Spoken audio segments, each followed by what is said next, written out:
एक छोटा सा कस्बा था जो पहाड़ों और खेतों के दरमियान बसा हुआ था। बाजार छोटा सा था, लेकिन जिंदगी से भरा हुआ। लोग अपनी रोजी रोटी में मशगूल रहते। उसी कस्बे में एक दूध वाला रहता था जिसका नाम नईम था। उसके पास सिर्फ 2 बकरियां और एक पुराना मुश्कीजा था। वो सुबह सवेरे उठता, बकरियों को चराता, उनसे दूध निकालता और फिर बाजार के रास्ते से गुजरता हुआ लोगों के घरों तक दूध पहुंचाता। लोग उसे सच्चा दूध वाला कहा करते थे, क्योंकि उसका दूध हमेशा खालिस होता था। नईम की जिंदगी गर्बत में गुजर रही थी। उसका मकान कच्चा था, बारिश में छत से पानी टपकता।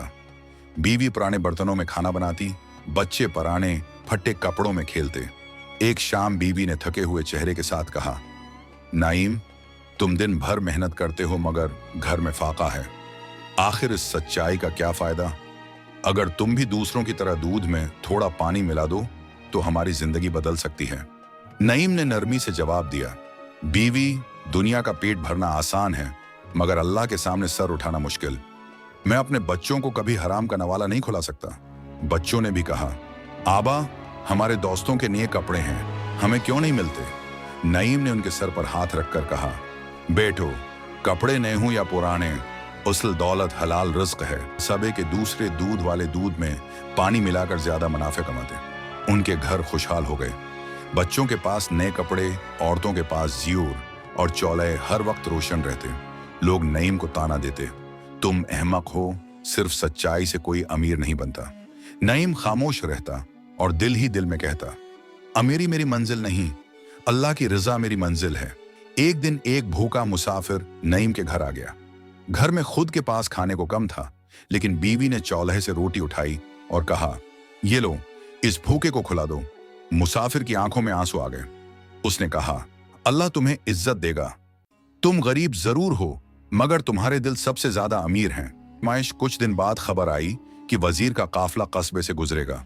हुक्म हुआ कि वजीर के लिए दूध पेश किया जाए। सारे दूध वाले अपने बर्तन चमका कर तैयार हो गए। हर एक चाहता था कि वजीर उसका दूध पसंद करे। नईम ने भी अपनी पुरानी मुश्क को धोया। दूध कम था मगर दिल मुतमईन था। जो है वही खालिस है, यही पेश करूंगा। वजीर के सामने एक एक करके दूध रखा गया। पहला दूध वाला आया।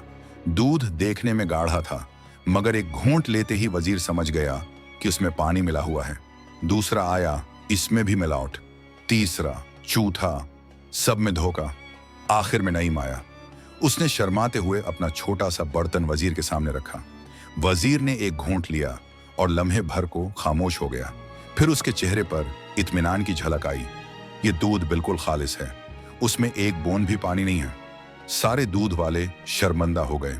वजीर खड़ा हुआ और बुलंद आवाज में कहा, कस्बे के तमाम दूध वाले धोखाधड़ी करते रहे हैं, लेकिन एक गरीब शख्स ने सच्चाई पर कायम रहकर अपनी इमानत निभाई है। आज से उस कस्बे के सारे दूध का जिम्मेदार यही होगा। लोग दंग रह गए। नईम की आंखों में आंसू आ गए। वो सिर झुकाकर बोला, वजीर साहब, मैं तो सिर्फ अपने रब का खौफ रखता हूँ।